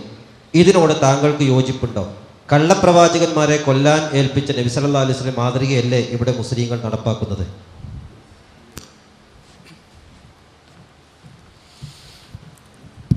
ഇവിടെ സഹോദരിമാരുടെ ഭാഗത്തു നിന്ന് എഴുതി കിട്ടിയ ചോദ്യം നമ്മളെല്ലാവരും ശ്രദ്ധിച്ചതുപോലെ റസൂലുള്ളാഹി സ്വല്ലല്ലാഹു അലൈഹി വസല്ലമയെ നിന്ദിച്ചുകൊണ്ടുള്ള സിനിമ പുറത്തിറങ്ങിയ സമയത്ത് അതിനെതിരെ നടന്ന പ്രതിഷേധങ്ങൾ, പ്രകടനങ്ങൾ, അത് പലപ്പോഴും അക്രമാസക്തമാവുകയും പലപ്പോഴും പല രീതികളിലുള്ള ഹിംസകളിൽ കലാശിക്കുകയും ചെയ്തു. ഇതിനോട് യോജിക്കാൻ കഴിയുമോ എന്നാണ് ഇവിടെ വിഷയാവതരണം മുതൽ ഇവിടെ നൽകപ്പെട്ട ഉത്തരങ്ങളിൽ മുഴുവൻ അടിസ്ഥാനപരമായി ചൂണ്ടിക്കാണിച്ചൊരു കാര്യം തന്നെ, റസൂലുള്ളാഹി സ്വല്ലല്ലാഹു അലൈഹി വസല്ലമയെ നിന്ദിക്കാൻ വേണ്ടിയുള്ള പരിശ്രമങ്ങളോട് ഹിംസാത്മകമായി പ്രതികരിക്കുന്നത് ഇസ്ലാമിൻ്റെ അധ്യാപനങ്ങൾക്കെതിരാണ് എന്നും, കലാപങ്ങളിലൂടെയോ അക്രമങ്ങളിലൂടെയോ അല്ല ഇത്തരം അതിക്രമങ്ങൾക്കെതിരെ നാം പ്രതികരിക്കേണ്ടത് എന്നും, മറിച്ച് സ്നേഹപൂർവ്വം പൊതുസമൂഹത്തെ കാര്യങ്ങൾ ബോധ്യപ്പെടുത്താൻ വേണ്ടി മുഹമ്മദ് റസൂലുള്ളാഹി സ്വല്ലല്ലാഹു അലൈഹി വസല്ലമയുടെ ജീവിതത്തെ സത്യസന്ധമായി അവതരിപ്പിക്കുകയും അദ്ദേഹത്തിൻ്റെ ജീവിതത്തിന് നേരെ ഉന്നയിക്കപ്പെടുന്ന വിമർശനങ്ങൾ അടിസ്ഥാനരഹിതമാണ് എന്ന് വ്യക്തമാക്കുന്ന തുറന്ന സംവാദങ്ങൾ സംഘടിപ്പിക്കുകയും ചെയ്തുകൊണ്ടാണ് എല്ലാത്തരം നബിനിന്ദ പരിശ്രമങ്ങൾക്കുമെതിരെ നാം പ്രതികരിക്കേണ്ടത് എന്ന സന്ദേശമാണ് ഈ പ്രോഗ്രാം തന്നെ അടിസ്ഥാനപരമായി ജനങ്ങൾക്ക് മുമ്പിൽ വെച്ചത്. അതുകൊണ്ട് തന്നെ ഈ പ്രശ്നങ്ങളെ, ഇത്തരം നിലപാടുകൾ നമ്മളെങ്ങനെ കാണുന്നു എന്ന ചോദ്യത്തിൻ്റെ ഉത്തരം വളരെ വ്യക്തമാണ്. തീർച്ചയായും പ്രതിഷേധ പ്രകടനങ്ങൾ അക്രമാസക്തമാകുന്നത്, അത് ആളുകളുടെ സ്വത്തും ജീവനും കവരുന്നത്, ഏതെങ്കിലും രീതിയിലുള്ള ഹിംസാത്മകമായ രൂപങ്ങളിൽ പ്രതികരിക്കുന്നത്, അത് പടച്ച തമ്പുരാൻ്റെയും റസൂലുള്ളാഹി സ്വല്ലല്ലാഹു അലൈഹി വസല്ലമയുടെയും നിർദ്ദേശങ്ങൾക്കെതിരും അതോടൊപ്പം ഇസ്ലാമിൻ്റെ ശത്രുക്കളും വിമർശകരും നമ്മിൽ നിന്ന് എന്താഗ്രഹിക്കുന്നോ അത് നാം നിറവേറ്റി കൊടുക്കലുമാണ്. ഇവിടെ സൂചിപ്പിക്കപ്പെട്ടതുപോലെ നമ്മളെല്ലാവരും ഭീകരവാദികളാവണമെന്നും നമ്മളെല്ലാവരും അസഹിഷ്ണുക്കളാവണമെന്നും ഇത്തരത്തിലുള്ള നിന്ദകളിൽ പ്രകോപിതരായി നമ്മൾ തെരുവിലിറങ്ങണമെന്നും വൈകാരികമായ പ്രതികരണങ്ങളിലേക്ക് വഴിമാറണമെന്നും അത്തരം പ്രതികരണങ്ങളെ ഉയർത്തിക്കാണിച്ചുകൊണ്ട് മുസ്ലിങ്ങൾ അസഹിഷ്ണുക്കളാണ് എന്നും ആ അസഹിഷ്ണുത നബി സല്ലല്ലാഹു അലൈഹി വസല്ലമയിൽ നിന്നാണ് വരുന്നത് എന്ന് സ്ഥാപിക്കണമെന്നുമാണ് ഇസ്ലാമിൻ്റെ വിമർശകർ ആഗ്രഹിക്കുന്നത്. അവരുടെ ആഗ്രഹങ്ങൾ സഫലമാക്കുന്ന തരത്തിൽ നാം ആയുധമെടുക്കുമ്പോൾ, നാം ഹിംസാത്മകമായി പ്രതികരിക്കുമ്പോൾ, നാം ഏതെങ്കിലും രീതിയിലുള്ള വഴിവിട്ട പ്രതികരണങ്ങളിലേക്ക് കടന്നു പോകുമ്പോൾ യഥാർത്ഥത്തിൽ റസൂലുള്ളാഹി സ്വല്ലല്ലാഹു അലൈഹി വസല്ലമയെ വിമർശിക്കാനുള്ള ആയുധങ്ങളാണ് നാം നൽകുന്നത് എന്ന് ഗൗരവത്തോടു കൂടി നമ്മൾ മനസ്സിലാക്കണം. ഇവിടെ അതിനോട് അനുബന്ധമായി ഉന്നയിക്കപ്പെട്ട ഒരു പ്രശ്നം, കള്ളപ്രവാചകന്മാരെ വധിക്കാൻ ഉത്തരവിട്ട റസൂലുള്ളാഹി സ്വല്ലല്ലാഹു അലൈഹി വസല്ലം അല്ലേ യഥാർത്ഥത്തിൽ ഇത്തരത്തിലുള്ള പ്രതിഷേധങ്ങൾക്ക് പ്രചോദനമാകുന്നത് എന്നാണ്. നമ്മൾ അടിസ്ഥാനപരമായി മനസ്സിലാക്കേണ്ടത്, ഇവിടെ വിഷയാവതരണത്തിൽ തന്നെ നമ്മൾ പറയാൻ ശ്രമിച്ച വളരെ വ്യക്തമായൊരു കാര്യമുണ്ട്. ഒന്ന്, ഇവിടെ നടക്കുന്ന പ്രതിഷേധം, നമ്മുടെ ഈ രീതിയിലുള്ള ചർച്ചകൾ നാം വിമർശിക്കുന്നത് ലോകത്തെ ഏതെങ്കിലും ഒരു മനുഷ്യൻ്റെ സത്യനിഷേധത്തെയല്ല. ഒന്നാമതായി നമ്മളത് മനസ്സിലാക്കണം. ലോകത്ത് ആർക്കെങ്കിലും ഇസ്ലാമിനെ നിഷേധിക്കാൻ അവകാശമുണ്ട് എന്ന കാര്യത്തിൽ, ലോകത്തെ ആളുകൾക്ക് അവിശ്വാസികളായി ജീവിക്കാൻ അവകാശമുണ്ട് എന്ന കാര്യത്തിൽ, ലോകത്ത് ഇസ്ലാമിനോട് വിയോജിക്കാൻ ആളുകൾക്ക് അവകാശമുണ്ട് എന്ന കാര്യത്തിൽ നമുക്കാർക്കും അഭിപ്രായ വ്യത്യാസമില്ല. പടച്ച തമ്പുരാനിൽ നിന്ന് മുഹമ്മദ് റസൂലുള്ളാഹി സ്വല്ലല്ലാഹു അലൈഹി വസല്ലമയിലൂടെ അവതരിപ്പിക്കപ്പെട്ട സന്ദേശങ്ങളെ ഏതെങ്കിലും ജനവിഭാഗങ്ങൾ നിഷേധിക്കുന്നു എന്നതിൻ്റെ പേരിലല്ല, അല്ലെങ്കിൽ യൂറോപ്പ് അതിനെ തിരസ്കരിക്കുന്നു എന്നതിൻ്റെ പേരിലല്ല മുസ്ലിം ലോകത്ത് നിന്ന് പ്രതിഷേധങ്ങൾ ഉണ്ടാകുന്നത്. രണ്ടാമതായി, മുഹമ്മദ് റസൂലുള്ളാഹി സ്വല്ലല്ലാഹു അലൈഹി വസല്ലമയെ വിമർശിച്ചു എന്നതിൻ്റെ പേരിൽ പോലുമല്ല നമ്മുടെ പ്രതിഷേധങ്ങൾ ഉണ്ടാകുന്നത്. ഇവിടെ നമ്മൾ വെറുതെ അടിസ്ഥാനരഹിതമായ കുറെ ചേർത്തുവെക്കലുകൾ നടത്തുന്നുണ്ട്. ഇവിടെ പലപ്പോഴും മതേതര ബുദ്ധിജീവികൾ പറഞ്ഞു പറ്റിക്കാൻ ശ്രമിക്കുന്നത് മുസ്ലിങ്ങൾ പ്രതിഷേധിക്കുന്നത് സത്യനിഷേധത്തോടാണ്, സത്യനിഷേധം ലോകത്ത് നിലനിൽക്കുന്നത് അവർക്ക് സഹിക്കാൻ കഴിയാത്തത് കൊണ്ട്, അല്ലെങ്കിൽ ഇസ്ലാം സ്വീകരിക്കാത്ത ആളുകൾ ലോകത്ത് നിലനിൽക്കുന്നത് അവർക്ക് സഹിക്കാൻ കഴിയാത്തത് കൊണ്ട് അവർ പ്രതിഷേധിക്കുന്നു, അല്ലെങ്കിൽ ഇസ്ലാമിനോടുള്ള വിയോജിപ്പ് ആളുകൾ പരസ്യമായി രേഖപ്പെടുത്തുന്നത് കൊണ്ട്, പരിശുദ്ധ ഖുർആനിനെയോ തിരുസുന്നത്തിനെയോ ആളുകൾ പരസ്യമായി വിമർശിക്കുന്നത് കൊണ്ട് അവർ പ്രതിഷേധിക്കുന്നു. അങ്ങനെയല്ല വസ്തുത. നമ്മുടെ പ്രതിഷേധം, നമ്മുടെ പ്രതികരണം യഥാർത്ഥത്തിൽ ലോകത്ത് ആരെങ്കിലും സത്യനിഷേധിയായി ജീവിക്കുന്നത് കൊണ്ടോ സത്യനിഷേധം പ്രചരിപ്പിക്കുന്നത് കൊണ്ടോ, അതുമല്ലെങ്കിൽ റസൂലുള്ളാഹി സ്വല്ലല്ലാഹു അലൈഹി വസല്ലമയെയോ പരിശുദ്ധ ഖുർആനിനെയോ വിമർശിക്കുന്നത് കൊണ്ടോ അല്ല. ഞാനിവിടെ പറയുന്നത്, ഈ സംഭവം യഥാർത്ഥത്തിൽ ഈ പ്രതിഷേധ പരിപാടികളുമായി കൂട്ടിക്കെട്ടുന്നത് ഒരു തെറ്റുധാരണ കൊണ്ടാണ് എന്ന് പറയാനാണ്. ഏതെങ്കിലും ഒരാൾ ഇസ്ലാമിന് വിരുദ്ധമായ ആശയങ്ങൾ പ്രചരിപ്പിച്ചാൽ അയാളെ ആക്രമിക്കണം എന്ന് ഇസ്ലാം പഠിപ്പിക്കുന്നത് കൊണ്ടാണ് പ്രതിഷേധങ്ങൾ ഉണ്ടാകുന്നത് എന്ന് പറയുന്നവർ ഇസ്ലാമിൻ്റെ ഏതെങ്കിലും ആശയങ്ങളെ വിമർശിച്ചത് കൊണ്ടാണ് ഇത്തരം പ്രതിഷേധങ്ങൾ എന്ന് തെറ്റിദ്ധരിക്കുകയാണ്. അങ്ങനെയല്ല. ഇസ്ലാമിൻ്റെയോ പരിശുദ്ധ ഖുർആനിൻ്റെയോ തിരുസുന്നത്തിൻ്റെയോ ആശയങ്ങൾ വിമർശിക്കപ്പെട്ടതല്ല നമ്മുടെ പ്രശ്നം. മറിച്ച് വംശീയമായ ഒരുതരം സാംസ്കാരിക അസഹിഷ്ണുതയിൽ നിന്ന് ഉത്ഭൂതമാകുന്ന, മതനിരപേക്ഷതക്കും ജനാധിപത്യത്തിനും നിരക്കാത്ത ഒരുതരം വംശവിദ്വേഷത്തിൻ്റെ പേരിൽ, ഒരുതരം വംശവരി തീർക്കാൻ വേണ്ടി, ഒരാദർശത്തോടുള്ള കലി തീർക്കാൻ വേണ്ടി ജനങ്ങൾ ആദരിക്കുന്ന, സ്നേഹിക്കുന്ന, ബഹുമാനിക്കുന്ന ഒരു മഹാപ്രവാചകന്റെ വ്യക്തിത്വത്തെ തെറി പറഞ്ഞ് അഭിശംസിക്കാനുള്ള മാനവവിരുദ്ധമായ പരിശ്രമങ്ങളെ നമ്മൾ എതിർക്കുന്നു. ആ എതിർത്തിക്കുന്നത് യഥാർത്ഥത്തിൽ മുസ്ലിങ്ങൾ എന്ന നിലക്ക് പോലുമല്ല, പൊതുസമൂഹത്തിൻ്റെ, മതേതര പൊതുസമൂഹത്തിൻ്റെ ഭാഗമായി നിന്നുകൊണ്ട് മുഴുവൻ മനുഷ്യരുടെയും പ്രശ്നം എന്ന നിലക്ക്, സംസ്കാരമുള്ള ആർക്കും അംഗീകരിക്കാൻ കഴിയാത്തൊരു തോന്നിവാസം എന്ന നിലക്ക്, ജനാധിപത്യത്തിനും മതനിരപേക്ഷതയ്ക്കും വേണ്ടിയുള്ള ഒരു സമരം എന്ന അർത്ഥത്തിലാണ് യഥാർത്ഥത്തിൽ നമ്മുടെ പ്രതിഷേധം ഉണ്ടാകുന്നത്. ഇവിടെ നമ്മൾ മനസ്സിലാക്കേണ്ട, ഉദ്ധരിക്കപ്പെട്ട ചരിത്ര സംഭവവുമായി ബന്ധപ്പെട്ട് മനസ്സിലാക്കേണ്ട അടിസ്ഥാനപരമായ ഒരു കാര്യം, റസൂലുള്ളാഹി സ്വല്ലല്ലാഹു അലൈഹി വസല്ലമയുടെ നിർദ്ദേശപ്രകാരം, അതേപോലെ പിൽക്കാലത്ത് സഹാബിമാരുടെ നേതൃത്വത്തിൽ കള്ളപ്രവാചകത്വം അവകാശപ്പെട്ടുകൊണ്ട് രംഗത്തു വന്ന വ്യാജ പ്രവാചകന്മാർക്കെതിരെ യുദ്ധങ്ങൾ ഉണ്ടായത് എന്തുകൊണ്ടാണ് എന്ന് നമ്മൾ മനസ്സിലാക്കണം. ഇവിടെ കേവലമായ പുതിയൊരാശയത്തിൻ്റെ പ്രകാശനമല്ല അടിസ്ഥാനപരമായ പ്രശ്നം, മറിച്ച് ഇസ്ലാമിക രാഷ്ട്ര സംവിധാനത്തിനകത്ത് കുഴപ്പങ്ങൾ സൃഷ്ടിക്കാനുള്ള ബോധപൂർവമായ പരിശ്രമങ്ങളാണിത്. ആ കാലഘട്ടത്തിൽ രാഷ്ട്രത്തിൻ്റെ ഘടനയെയും അന്ന് നിലനിന്നിരുന്ന ഒരു രാഷ്ട്ര നൈതികതയെയും ആ രാഷ്ട്രം മുന്നോട്ട് പോയിരുന്ന രീതിയെയും ആ രാഷ്ട്രത്തെ അസ്ഥിരപ്പെടുത്താൻ വേണ്ടി വ്യത്യസ്ത കോണുകളിൽ നിന്ന് ഉണ്ടായി വന്ന പരിശ്രമങ്ങളുടെ സ്വഭാവത്തെയും കൃത്യമായി മനസ്സിലാക്കുന്നവർക്ക് മാത്രമേ എന്തുകൊണ്ട് ഇത്തരം യുദ്ധങ്ങൾ ഉണ്ടായി എന്നറിയാൻ കഴിയൂ.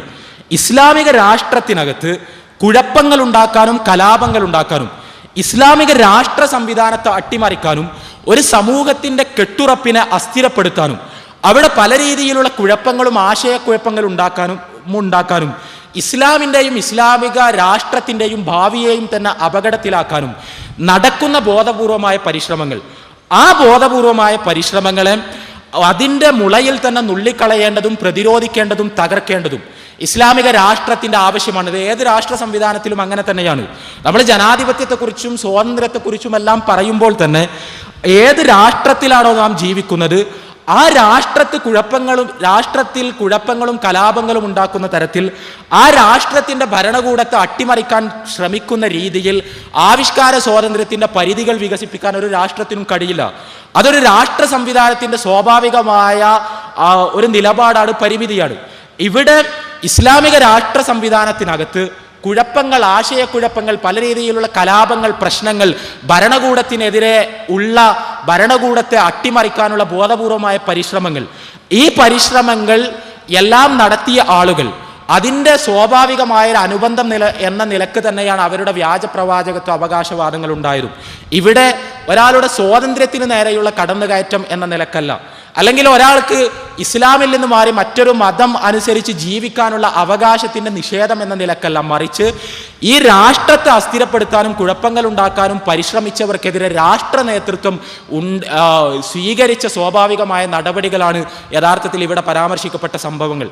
അതല്ലാതെ ഇവിടെ നമ്മൾ ഈ ചോദ്യം ഉന്നയിച്ച ആളുകളോ അല്ലെങ്കിൽ മറ്റുള്ളവരോ മനസ്സിലാക്കിയ രീതിയിൽ നമ്മുടേതുപോലുള്ളൊരു ജനാധിപത്യ ലോകക്രമത്തിൽ ആരെങ്കിലും നബി സല്ലല്ലാഹു അലൈഹി വസല്ലമയെ നിന്ദിക്കുമ്പോൾ അവർക്കെതിരെ സായുധമായി പ്രതികരിക്കുവാനുള്ള ഒരു മാതൃകയോ അനുവാദമോ ഇത്തരം സംഭവങ്ങളിൽ ഇല്ല എന്നതാണ് വസ്തുത. സുഹൃത്തുക്കളെ, ഇവിടെ ഇത്രയും സമയം ഈ പരിപാടി നമ്മൾ സംഘടിപ്പിച്ചതും ധാരാളം ആശയങ്ങൾ സംവദിച്ചതുമെല്ലാം ഇവിടെ ഈ പരിപാടിയുടെ തുടക്കം മുതൽ സൂചിപ്പിക്കപ്പെട്ടതുപോലെ വളരെ വ്യക്തമായ ചില കാര്യങ്ങൾ നിങ്ങളുടെ എല്ലാം മനസ്സുകളിലേക്ക് പകർന്നു തരാനാണ്. ഒന്നാമതായി, പടച്ച തമ്പുരാൻ, പ്രപഞ്ചനാഥൻ, പ്രപഞ്ച സ്രഷ്ടാവ്, അവൻ്റെ അപാരമായ കാരുണ്യത്തിൻ്റെ ഭാഗമായി ലോകത്തിലെ മുഴുവൻ മനുഷ്യരെയും സന്മാർഗത്തിലേക്കും സ്വർഗത്തിലേക്കും നയിക്കുന്നതിനും വേണ്ടി നിയോഗിച്ച അന്തിമ പ്രവാചകനാണ് റസൂലുള്ളാഹി സ്വല്ലല്ലാഹു അലൈഹി വസല്ലം. ആ അന്തിമ പ്രവാചകനായ മുഹമ്മദ് റസൂലുള്ളാഹി സ്വല്ലല്ലാഹു അലൈഹി വസല്ലം ലോകത്തിലെ മുഴുവൻ മനുഷ്യർക്കും മുഴുവൻ ജീവിത രംഗങ്ങളിലും മാതൃകയാകേണ്ട വ്യക്തിത്വമാണ് എന്നതുകൊണ്ട് തന്നെ പടച്ച തമ്പുരാൻ അദ്ദേഹത്തെ സവിശേഷമായ രീതിയിൽ വളരെ വിശുദ്ധമായൊരു ജീവിതത്തിന് പ്രാപ്തനാക്കുകയും ജീവിതത്തിൻ്റെ മുഴുവൻ രംഗങ്ങളിലും ലോകത്തിന് മാതൃകയാകുന്ന പ്രവർത്തനങ്ങൾ കാഴ്ചവെച്ചുകൊണ്ട് അനുപമമായ ഒരു വ്യക്തിത്വമായി റസൂലുള്ളാഹി സ്വല്ലല്ലാഹു അലൈഹി വസല്ലം ലോകത്ത് നിലനിൽക്കുകയും ചെയ്തു. ആ വ്യക്തിത്വത്തിൻ്റെ ജീവിതത്തിൻ്റെ വിശദാംശങ്ങളാണ് പരിശുദ്ധ ഖുർആനിൽ നിന്നും സ്വഹീഹായി രേഖപ്പെടുത്തപ്പെട്ട ഹദീസുകളിൽ നിന്നും നമുക്ക് ഗ്രഹിക്കാൻ കഴിയുന്നത്. ഖുർആനിൽ നിന്നും ഹദീസുകളിൽ നിന്നും ലഭിക്കുന്ന റസൂലുള്ളാഹി സ്വല്ലല്ലാഹു അലൈഹി വസല്ലമയുടെ മാതൃക കണിശമായി അനുധാവനം ചെയ്തുകൊണ്ട് മാത്രമേ നമ്മൾ ഏത് മതത്തിലും ഏത് ജാതിയിലും ഏത് സമുദായത്തിലും ഏത് ഭാഷയെ സംസാരിക്കുന്ന ആളുകളിലും പെട്ട വ്യക്തിയാണെങ്കിലും, നമ്മൾ യൂറോപ്പിലോ അമേരിക്കയിലോ ആഫ്രിക്കയിലോ ഏഷ്യയിലോ ഓസ്ട്രേലിയയിലോ ജീവിക്കുന്ന ഒരാളാണെങ്കിലും നമ്മുടെ പരലോകത്തിൽ നമുക്ക് ആത്യന്തികമായ മോക്ഷം ലഭിക്കാൻ റസൂലുള്ളാഹി സ്വല്ലല്ലാഹു അലൈഹി വസല്ലമയുടെ ജീവിത മാതൃക കണിശമായി അനുധാവനം ചെയ്തുകൊണ്ട് മാത്രമേ സാധ്യമാകൂ. എന്നാൽ റസൂലുള്ളാഹി സ്വല്ലല്ലാഹു അലൈഹി വസല്ലമയുടെ ജീവിത മാതൃക കണിശമായി അനുധാവനം ചെയ്യപ്പെടുന്നത് തങ്ങളുടെ സാംസ്കാരികാധിനിവേശ പദ്ധതികൾക്കും തങ്ങളുടെ പൗരോഹിത്യത്തിൻ്റെ നേതൃത്വത്തിലുള്ള ചൂഷണങ്ങൾക്കും തങ്ങളുടെ വ്യത്യസ്തങ്ങളായ രീതിയിലുള്ള വ്യാപാര താല്പര്യങ്ങൾക്കും തടസ്സമാണ് എന്ന് മനസ്സിലാക്കിയ ചില നിക്ഷിപ്ത താല്പര്യക്കാർ റസൂലുള്ളാഹി സ്വല്ലല്ലാഹു അലൈഹി വസല്ലമയെ നേർക്കുനേരെ വിമർശിക്കാൻ സന്നദ്ധമാകുന്നതിന് പകരം നേർക്കുനേരെയുള്ള ആശയ സംവാദങ്ങളിൽ തങ്ങൾക്ക് വിജയിക്കാൻ കഴിയില്ല എന്ന് കൃത്യമായി അറിയുന്നത് കൊണ്ട് നിലവാരമില്ലാത്ത തെറിയഭിഷേകങ്ങളിലേക്ക് പിൻവാങ്ങുന്നതാണ് നമ്മളിവിടെ കാണുന്നത്. ഇത് ഒരു പ്രത്യേക തരം മനോരോഗത്തിൽ നിന്നുണ്ടാകുന്ന റസൂലുള്ളാഹി സ്വല്ലല്ലാഹു അലൈഹി വസല്ലമയെ ആക്ഷേപിക്കാനുള്ള ബോധപൂർവമായ പരിശ്രമങ്ങളാണ്. ആ പരിശ്രമങ്ങൾ യഥാർത്ഥത്തിൽ ആക്ഷേപിക്കുന്നത് മുഹമ്മദ് റസൂലുള്ളാഹി സ്വല്ലല്ലാഹു അലൈഹി വസല്ലമയെ മാത്രമല്ല, മറിച്ച് ലോകത്ത് ജീവിക്കുന്ന 150 കോടിയിലധികം വരുന്ന മുസ്ലിങ്ങളെയാണ്. കാരണം ഓരോ മുസ്ലിമും പരിശ്രമിക്കുന്നത് മുഹമ്മദ് റസൂലുള്ളാഹി സ്വല്ലല്ലാഹു അലൈഹി വസല്ലമയെ പോലെ ജീവിക്കാനാണ്. ഇവിടെ റസൂലുള്ളാഹി സ്വല്ലല്ലാഹു അലൈഹി വസല്ലം ഒരു ഭീകരവാദിയായിരുന്നു എന്ന് പറയുമ്പോൾ റസൂലുള്ളാഹി സ്വല്ലല്ലാഹു അലൈഹി വസല്ലം അദ്ദേഹം ഏതെങ്കിലും അർത്ഥത്തിലുള്ള ലൈംഗിക വൈകൃതങ്ങളുടെ ഉടമയാണ് എന്ന് പറയുമ്പോൾ അവർ പറയാൻ ശ്രമിക്കുന്നത് റസൂലുള്ളാഹി സ്വല്ലല്ലാഹു അലൈഹി വസല്ലമയുടെ മാതൃകയനുസരിച്ച് ലോകത്ത് ജീവിച്ചു കൊണ്ടിരിക്കുന്ന 150 കോടിയിലധികം വരുന്ന മുസ്ലിങ്ങൾ മുഴുവൻ ഭീകരവാദികളും ലൈംഗിക വൈകൃതങ്ങളുടെ ഉടമകളുമാണ് എന്നാണ്. ഇവിടെ നമ്മുടെ ജനാധിപത്യത്തെ തന്നെ, നമ്മുടെ മതനിരപേക്ഷതയെ തന്നെ, നമ്മുടെ നാട്ടിൽ നിലനിൽക്കുന്ന മൈത്രിയെ തന്നെ അപകടപ്പെടുത്തുന്ന വിധത്തിൽ ഒരു ജനസമൂഹത്തെ മുഴുവൻ പ്രാകൃതമായൊരു മൂല്യക്രമത്തിന്റെ വക്താക്കളായി ചിത്രീകരിക്കാനുള്ള കുടിലമായ ഒരു മതേതര പൊതുസമൂഹത്തിൽ ഒരിക്കലും അംഗീകരിക്കാൻ കഴിയാത്ത വംശവരിയുടേതായ ഒരു തലത്തിലേക്ക് കാര്യങ്ങൾ പോകുന്നു. ഈ പരിശ്രമങ്ങൾ അതിനേക്കാൾ വലിയ പ്രത്യാഘാതങ്ങൾ സമൂഹത്തിൽ ഉണ്ടാക്കുന്നതാനും റസൂലുള്ളാഹി സ്വല്ലല്ലാഹു അലൈഹി വസല്ലമയെ മോശമായി ചിത്രീകരിക്കുന്ന വൃത്തികെട്ട ഈ സിനിമയുടെ ട്രെയിലർ യൂട്യൂബിൽ അപ്ലോഡ് ചെയ്യപ്പെട്ട ശേഷം അതിനുണ്ടായ കാഴ്ചകൾ ഏകദേശം 1 കോടിയിലധികമാണ് എന്ന് നമ്മൾ മനസ്സിലാക്കണം. 1 കോടിയിലധികം തവണ യൂട്യൂബിലെ ഈ ലിങ്കുകളിൽ ലോകത്തെമ്പാടുമുള്ള ലാപ്ടോപ്പുകളിൽ നിന്നും കമ്പ്യൂട്ടറുകളിൽ നിന്നുമായി മൗസ് ക്ലിക്ക് ചെയ്തു എന്ന് പറഞ്ഞാൽ 1 കോടിയിലധികം തവണ പ്രിയപ്പെട്ട റസൂലുള്ളാഹി സ്വല്ലല്ലാഹു അലൈഹി വസല്ലമയെ സംബന്ധിച്ച് തെറ്റുധാരണകൾ ലോകത്തെമ്പാടും ചിതറിക്കിടക്കുന്ന മനുഷ്യരുടെ മനസ്സുകൾക്കകത്തേക്ക് കയറിപ്പോയി എന്നതാണ് അതിൻ്റെ സ്വാഭാവികമായ അർത്ഥം. ഇവിടെയാണ് കേവലം നമ്മുടെ മറ്റു രീതിയിലുള്ള സംസാരങ്ങൾക്കപ്പുറത്ത് നമ്മുടെ ബാധ്യതാ നിർവഹണത്തിന്റെ വലുപ്പം നമ്മൾക്ക് മനസ്സിലാകുന്നത്. ഈ യൂട്യൂബ് ട്രെയിലറുമായി ബന്ധപ്പെട്ട് സോഷ്യൽ നെറ്റ്വർക്കിംഗ് സൈറ്റുകളിൽ മലയാളികളായ ചെറുപ്പക്കാർ നടത്തിയ പ്രതികരണങ്ങൾ നമ്മൾ ശ്രദ്ധിക്കണം. കേരളത്തിലെ മൈത്രിക്ക് പേരുകേട്ട മുസ്ലിങ്ങളോട് അനുഭാവമുള്ളൊരു പൊതുസമൂഹത്തിൽ, അത്തരമൊരു പൊതുസമൂഹത്തിൽ ജീവിക്കുന്ന വിദ്യാസമ്പന്നരായ ചെറുപ്പക്കാർ ഈ ട്രെയിലറുമായി ബന്ധപ്പെട്ട ചർച്ചകളിൽ പങ്കെടുത്തുകൊണ്ട് രേഖപ്പെടുത്തിയ അഭിപ്രായങ്ങൾ മിക്കതും യൂറോപ്പിന്റെ വ്യാഖ്യാനങ്ങളെ ശരിവെച്ചുകൊണ്ട് മുസ്ലിങ്ങൾ അസഹിഷ്ണുക്കളാണ് എന്നും മുസ്ലിങ്ങൾക്കൊരു തരം മാസ് ഹിസ്റ്റീരിയയുണ്ട് എന്നും പ്രവാചകനെ വിമർശിക്കുന്നത് അവർക്ക് സഹിക്കാൻ കഴിയില്ല എന്നും അങ്ങനെ അഭിപ്രായപ്പെടുന്ന കമന്റുകളായിരുന്നു. ആ കമന്റുകളിൽ പറയപ്പെട്ട വളരെ വളരെ വേദനാജനകമായ ചില കാര്യങ്ങളുണ്ട്. കേരളത്തിലെ മതേതര പൊതുസമൂഹത്തിൽ നിന്ന് കടന്നു വന്ന ഇത്തരം കമന്റുകളിൽ ഉന്നയിക്കപ്പെട്ട പ്രധാനപ്പെട്ട ഒരു കാര്യം മുസ്ലിങ്ങൾക്ക് വേദനിച്ചോട്ടെ, അത് നല്ലതാണ്. വേദന ചിലപ്പോൾ ചില അപ്രിയ സത്യങ്ങൾ തിരിച്ചറിയുന്നതിലേക്ക് നമ്മളെ നയിക്കും. എന്താണ് ഇവർ ഉദ്ദേശിച്ചത്? മുസ്ലിങ്ങൾക്ക് മനോവേദനയുണ്ടാകട്ടെ, ഞങ്ങൾ തീർച്ചയായും മതേതരത്വത്തിന്റെ വക്താക്കളാണ്. പക്ഷേ മുസ്ലിങ്ങളുടെ ഈ വേദന പ്രവാചകനെ സംബന്ധിച്ച പുനരാലോചനകൾക്ക് അവരെ പ്രേരിപ്പിക്കും എന്നാണ് സോഷ്യൽ നെറ്റ്വർക്കിംഗ് സൈറ്റുകളിൽ പലരും അഭിപ്രായപ്പെട്ടത്. എന്ന് പറഞ്ഞാൽ റസൂലുള്ളാഹി സ്വല്ലല്ലാഹു അലൈഹി വസല്ലമയുടെ ജീവിതത്തെ സംബന്ധിച്ച് ഒരുപാട് അപ്രിയ സത്യങ്ങളുണ്ട്. ആ അപ്രിയ സത്യങ്ങൾ വിളിച്ചു പറയാൻ നമ്മുടെ നാട്ടിൽ നിലനിൽക്കുന്ന മൈത്രിയുടെ അന്തരീക്ഷം കാരണം നമ്മൾ പലരും മടിക്കുകയാണ്. ഈ അപ്രിയ സത്യങ്ങൾ ഏതെങ്കിലും ഒരു യൂറോപ്യൻ വലതുപക്ഷ തീവ്രവാദിയുടെ കരവിരുതിലൂടെ പുറത്തു വന്നാൽ മുസ്ലിങ്ങളെ തന്നെ അത് പുനരാലോചനകൾക്ക് പ്രേരിപ്പിക്കുകയും പ്രവാചകൻ സ്വല്ലല്ലാഹു അലൈഹി വസല്ലമയുടെ ജീവിതചര്യ ഉപേക്ഷിക്കണം എന്ന നിലപാടിലേക്ക് അവരെ നയിക്കുകയും ചെയ്യും എന്ന് അഭിപ്രായപ്പെടുന്ന കമന്റുകൾ, ഇത് വളരെ ഭീതിയോടുകൂടി നമ്മൾ മനസ്സിലാക്കേണ്ട ഒരു കാര്യമാണ്.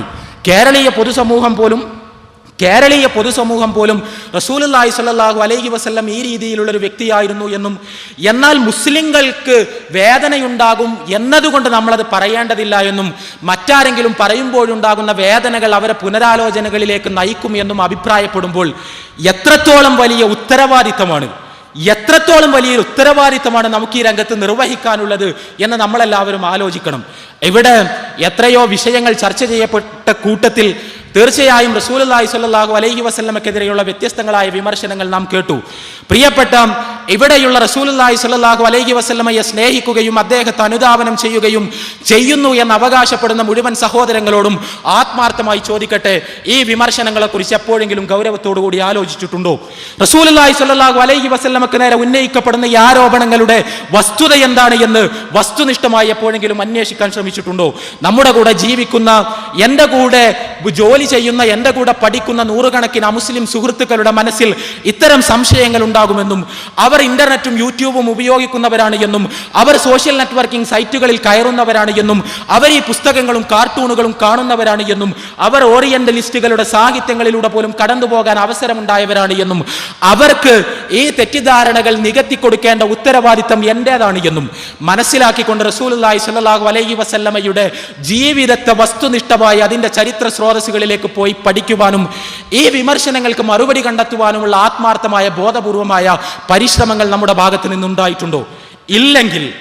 ഇല്ലെങ്കിൽ ഈ സംഭവം റസൂലുള്ളാഹി സ്വല്ലല്ലാഹു അലൈഹി വസല്ലമക്ക് നേരെയുണ്ടായ നീചമായ ഈ ആക്രമണത്തെ തുടർന്ന് നമ്മളിവിടെ നടത്തിയ ഈ ചർച്ചയും അത്തരമൊരു തീരുമാനത്തിന് പ്രേരകമാകട്ടെ എന്നാണ് ആത്മാർത്ഥമായി എനിക്ക് ആശംസിക്കാനുള്ളത്.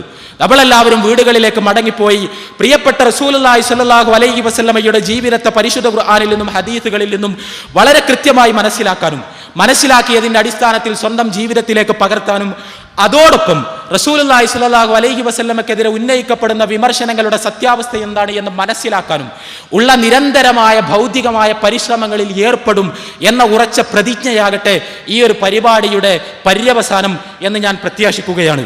സഹോദരങ്ങളെ, അത്തരമൊരു പരിശ്രമത്തിൽ തീർച്ചയായും നിങ്ങളെ സഹായിക്കാൻ നിച്ച് ഓഫ് ട്രൂത്തും അതിൻ്റെ പ്രബോധകരും അതിൻ്റെ പ്രോഗ്രാമുകളും അതിൻ്റെ ഔട്ട്ലെറ്റുകളും അതിൻ്റെ പ്രസിദ്ധീകരണങ്ങളും എല്ലാം ഉണ്ടാകും. സ്നേഹസംവാദം മാസികയിൽ കഴിഞ്ഞ ഒരു വർഷത്തോളമായി പ്രസിദ്ധീകരിക്കപ്പെട്ടുകൊണ്ടിരിക്കുന്ന ലേഖനങ്ങൾ മുഴുവൻ റസൂലുള്ളാഹി സ്വല്ലല്ലാഹു അലൈഹി വസല്ലമയുടെ ജീവിതത്തെ വസ്തുനിഷ്ഠമായി മലയാളികൾക്ക് പരിചയപ്പെടുത്താനും ഈ രീതിയിൽ ഉന്നയിക്കപ്പെടുന്ന വിമർശനങ്ങൾക്ക് മറുപടി പറയാനും വേണ്ടി നീക്കിവെക്കപ്പെട്ടവയാണ്. അതിനുവേണ്ടി സഹകരിക്കാൻ, അത്തരം പരിശ്രമങ്ങളിൽ നമ്മുടെ ഊർജവും ധിഷണയും ചെലവഴിക്കാനാണ് നാം സന്നദ്ധമാകേണ്ടത്. അതല്ലാതെ ഈ പരിപാടിയിൽ പോലും നമുക്കുണ്ടായ ദുരനുഭവങ്ങൾ പോലെ ഇത്ര പ്രസക്തമായൊരു വിഷയം സമർപ്പിക്കപ്പെട്ടിട്ട്, ഇത്ര കൃത്യമായി കാര്യങ്ങൾ അവതരിപ്പിക്കപ്പെട്ടിട്ട്, ഇതുപോലെ ദൈക്ഷണികമായ നിലവാരമുള്ള ഒരു പരിപാടി സംഘടിപ്പിക്കപ്പെട്ടിട്ട് കേവലമായ നമ്മുടെ കക്ഷിത്വത്തിന്റെ വൈരാഗ്യത്തിന്റെ വാശികൾ പറഞ്ഞു തീർക്കാൻ കേവലമായ ചില ക്ലിപ്പ് കട്ടിങ്ങുകളിലേക്ക് ചർച്ചയെ വഴിതെറ്റിച്ചു കൊണ്ടുപോയി നമ്മുടെ ഈ പരിപാടിയുടെ മൊത്തം അജണ്ടയെ തന്നെ വഴിതിരിച്ചുവിടാനുള്ള പരിശ്രമങ്ങൾ അല്ല വിദ്യാസമ്പന്നരായ യുവാക്കളിൽ നിന്നുണ്ടാകേണ്ടത്. പ്രത്യേകിച്ചും മറിച്ച് പഠിക്കുന്ന വിദ്യാർത്ഥികൾ എന്ന നിലക്ക് ഗുണകാംക്ഷയോടുകൂടിയാണ് ഞാനിത് പറയുന്നത്. എല്ലാവരോടുമായി പഠിക്കുന്നവരെന്ന നിലക്ക്, ചിന്തിക്കുന്നവരെന്ന നിലക്ക്, ആധുനിക വിദ്യാഭ്യാസത്തിന് അവസരം ലഭിച്ചവരെന്ന നിലക്ക്, പുതിയ പുതിയ കാര്യങ്ങൾ വായിക്കാനും അറിയാനുമുള്ള അവസരങ്ങൾ ഉണ്ടായവരെന്ന നിലക്ക് അല്ല എൻ്റെ ഊർജം, എൻ്റെ സമയം, എൻ്റെ ധിഷണ, എൻ്റെ കഴിവുകൾ അവ വിനിയോഗിക്കപ്പെടേണ്ടത് റസൂലുള്ളാഹി സ്വല്ലല്ലാഹു അലൈഹി വസല്ലം ഈ രീതിയിൽ ലോകത്തുടനീളം അതിക്രൂരമായി അഭിശംസിക്കപ്പെടുമ്പോൾ ആ റസൂലുള്ളാഹി സ്വല്ലല്ലാഹു അലൈഹി വസല്ലമക്കെതിരെയുള്ള വിമർശനങ്ങൾക്ക് വസ്തുനിഷ്ഠമായി മറുപടി പറയാനാണ് ഞാൻ പരിശ്രമിക്കേണ്ടത്. അതിനു പകരം അത്തരം നടക്കുന്ന നാമമാത്രമായ പരിശ്രമങ്ങളെപ്പോലും കേവലമായ സങ്കുചിതത്വത്തിന്റെ പേരിൽ തകർക്കാനല്ല ഞാൻ പരിശ്രമിക്കേണ്ടത് എന്ന് നമ്മൾ ഓരോരുത്തരും തീരുമാനിക്കുകയും ഒറ്റക്കെട്ടായി അത് എല്ലാ മുസ്ലിങ്ങളും അതോടൊപ്പം മതേതരത്വവും ജനാധിപത്യവും നിലനിന്ന് കാണണമെന്ന് ആഗ്രഹിക്കുന്ന ഇവിടുത്തെ മതേതര പൊതുസമൂഹവും നമ്മളെല്ലാവരും ഒന്നു ചേർന്ന് നിന്ന് ഈ യൂറോപ്യൻ അഹങ്കാരത്തിനെതിരെ ശക്തമായി പ്രതികരിക്കുകയും റസൂലുള്ളാഹി സ്വല്ലല്ലാഹു അലൈഹി വസല്ലമയുടെ ജീവിതത്തെ വസ്തുനിഷ്ഠമായി പഠിക്കാനുള്ള പരിശ്രമങ്ങളിൽ ഏർപ്പെടുകയും അങ്ങനെ ആ ജീവിതത്തെ സ്വന്തം ജീവിതത്തിലേക്ക് പകർത്തുകയും അതോടൊപ്പം അത് മറ്റുള്ളവർക്ക് പകർന്നു നൽകുകയും ചെയ്യാനുള്ള പരിശ്രമങ്ങളിൽ വ്യാപൃതരാവുക എന്ന് പ്രാർത്ഥിച്ചുകൊണ്ട് ഈ പരിപാടി ഇവിടെ അവസാനിച്ചതായി അറിയിക്കുന്നു. വാഖിറു ദഅവാനാ അൽഹംദുലില്ലാഹി റബ്ബിൽ ആലമീൻ. അസ്സലാമു അലൈക്കും വറഹ്മത്തുള്ളാഹി.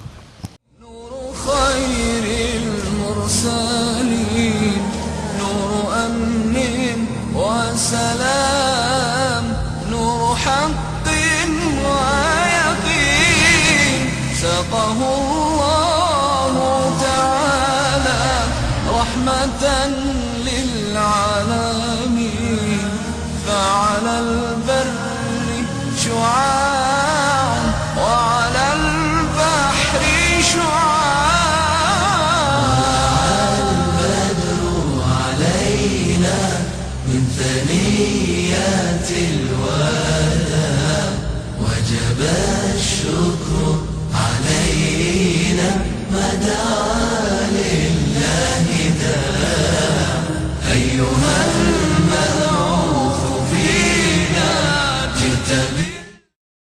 ഇസ്ലാമിക പ്രബോധനം ഓരോ മുസ്ലിമിൻ്റെയും ബാധ്യതയാണ്. ഈ ബാധ്യത നിർവഹിക്കുന്നതിനുള്ള ഒരു കൂട്ടായ്മയാണ് നിച്ച് ഓഫ് ട്രൂത്ത്.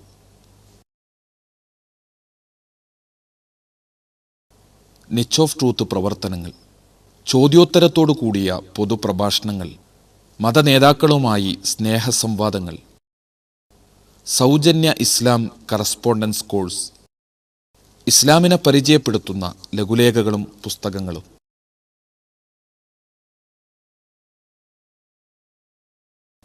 പ്രബോധനത്തിന് മാത്രമായി ഒരു ദൃശ്യശ്രാവ്യ മാധ്യമം ക്രിയേറ്റീവ് മീഡിയ, ഇസ്ലാമിക പ്രബോധനത്തിന് മാത്രമായി ഒരാനുകാലികം സ്നേഹസംവാദം മാസിക, ഇസ്ലാമിനെക്കുറിച്ച് സത്യസന്ധവും ശാസ്ത്രീയവുമായ അറിവ് നൽകുന്ന ഇൻ്റർനെറ്റ് സൈറ്റ്, ലോകപ്രശസ്ത ഇസ്ലാമിക പ്രബോധകരുടെ കാസറ്റുകളുള്ള ലൈബ്രറി.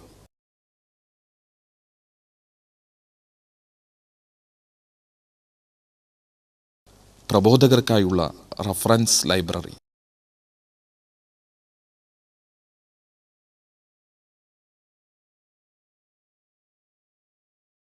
പ്രബോധന പരിശീലന ക്യാമ്പുകൾ, ദഅവ വർക്ക്ഷോപ്പുകൾ.